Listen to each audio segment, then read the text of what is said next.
தினம் ஒரு ஜெபம் என்கிற ஜெப வேலைக்கு நேராக இயேசு கிறிஸ்துவின் நாமத்தினாலே உங்களை வாழ்த்தி வரவேற்கிறேன்.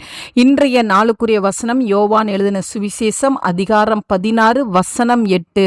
அவர் பாவத்தை குறித்தும் நீதியை குறித்தும் நியாய தீர்ப்பை குறித்தும் உலகத்தை கண்டித்து உணர்த்துவார்.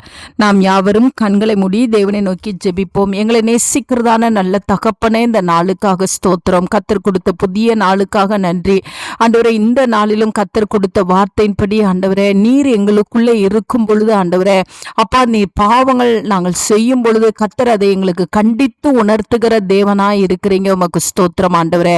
இந்த நாளில் என்னோடு கூட சேர்ந்து ஜெபிக்கிற உம்முடைய பிள்ளைகளுடைய ஒவ்வொருவருடைய இருதயத்துக்குள்ளேயும் கர்த்தர் வாசம் பண்ணும்படியாய் ஜெபிக்கிறேன் சுவாமி.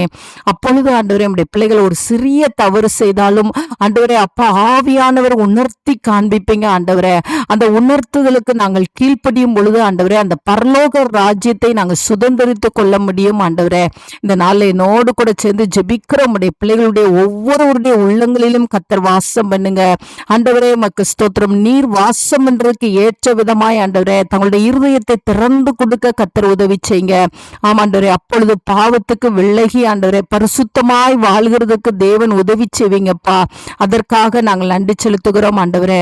பாவத்தை குறித்தும் நீதியை குறித்தும் ஆண்டவரே, நியாய தீர்ப்பை குறித்தும் ஆண்டவரை கண்டித்து உணர்த்துகிற பரிசுத்த ஆவியானவர் இந்த நாளில் ஒவ்வொருவருடைய உள்ளங்களுக்குள்ளேயும் வாசம் பண்ணும்படியாய் நான் ஜெபிக்கிறேன்.